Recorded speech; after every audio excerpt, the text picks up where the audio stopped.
In this video, I want to talk about how a major US bank is about to collapse as a result of a run on the bank and investors withdrawing their deposits, amongst a whole host of other lawsuits.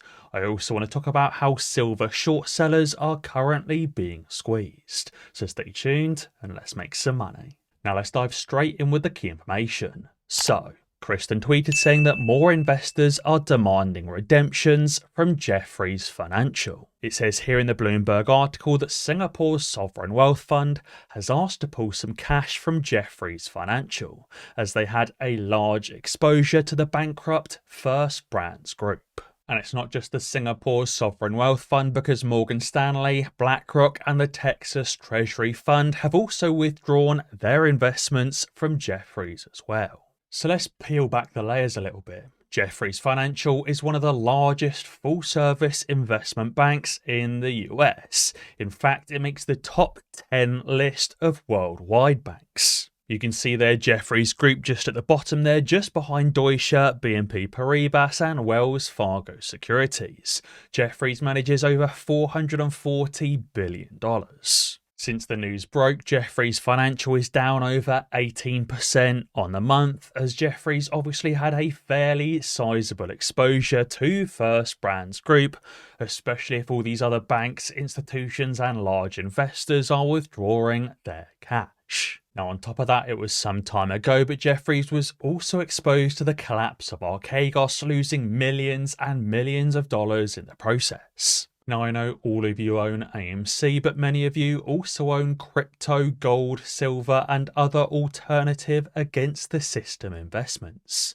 You may have seen that mining related stocks, gold and silver have been going absolutely crazy as a result of the China trade tariffs and Trump's focus on prioritizing domestic critical mineral mining development. And the sponsor of today's video, Kootenay Silver, ticker symbol KOOYF, is a Canadian and Mexican-based silver exploration company engaged in the development of several major projects in Mexico. Kootenay has 4 high-grade silver assets. The Promontorio and La Higuera properties have combined 214.2 million ounces silver equivalent in the measured and indicated category and 109 million ounces silver equivalent in the inferred category. Kootenay have also recommenced drilling at their Columbia silver property, with a fully funded, multi-phase 50,000 metre drill program, commencing for the second half of 2025. The Columbia silver property has 54.1 million ounces of silver from their 2025 inferred mineral resource estimate. The stock currently trades around $1.26 on the OTC market, already up 85% so far this year, and analysts have their price targets set upwards of $3 Canadian.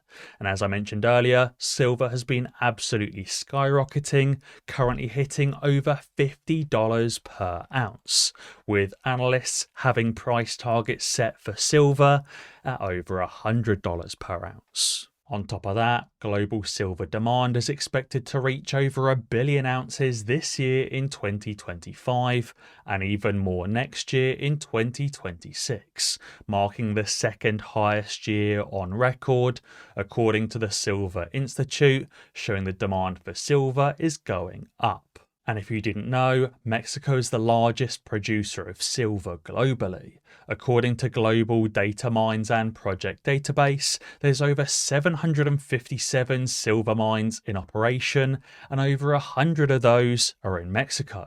And Mexico is the world's #1 silver producer, and it has been for more than a decade, accounting for roughly 1/4 of global annual output. So research Kootenay Silver today, trading on the OTC market under ticker symbol KOOYF.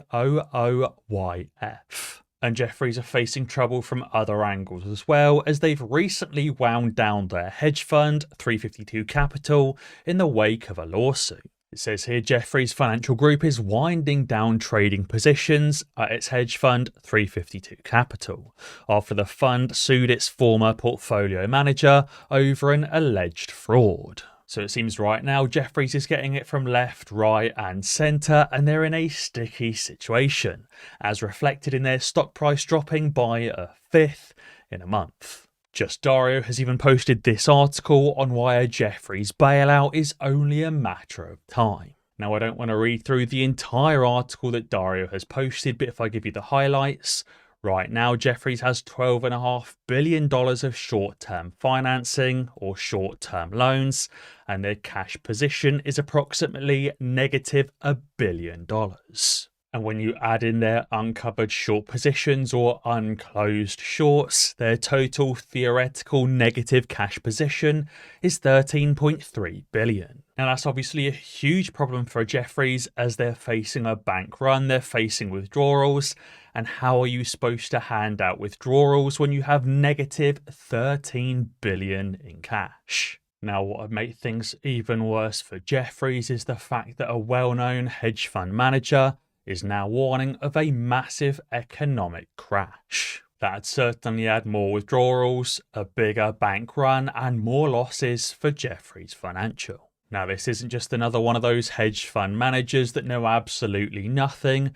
This guy raked in billions during the 2008 Lehman collapse, billions during the pandemic meltdown, and even scored $1 billion in one single day amid the 2015 flash crash. And he says the US economy under President Trump is currently barreling towards a catastrophic end that could rival the Great Depression of 1929. He pointed out how during the Roaring Twenties the stock market ballooned sixfold, saying that's right now what we're seeing in 2023, 2024, 2025, and it will soon all come collapsing back down. And he's explained how all of this suppressed risk is building up as dry tinder, and all we're waiting for now is a spark. We're waiting for a trigger, a catalyst, something political or something fundamental or something technical in the stock market to start off this massive crash. On that note, you may have seen that new 5x leveraged ETFs are being created amongst a bunch of different stocks like AMD,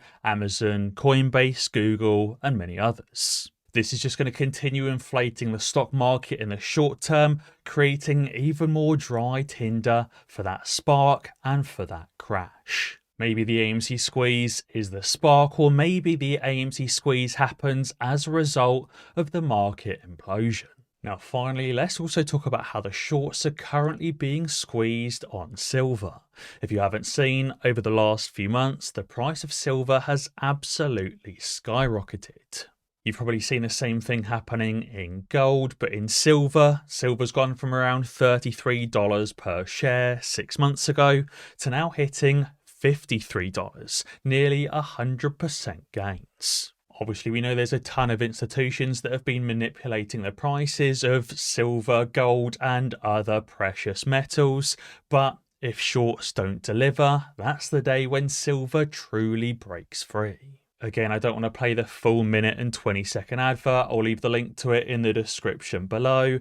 But as Stephanie has tweeted, she said that silver took down Bear Stearns in 2008, and it looks like it's going to be a major catalyst for 2025 or the coming crash in 2026. Which almost perfectly lines us up for AMC's investment into HYMC Highcroft Mining. Highcroft shares have been going up an absolute treat lately, and a squeeze in silver and a squeeze in Highcroft Mining would boost AMC's investment in Highcroft Mining so high they could use that cash to pay down the debt. But guys, be sure to let me know what you think down in the comments below.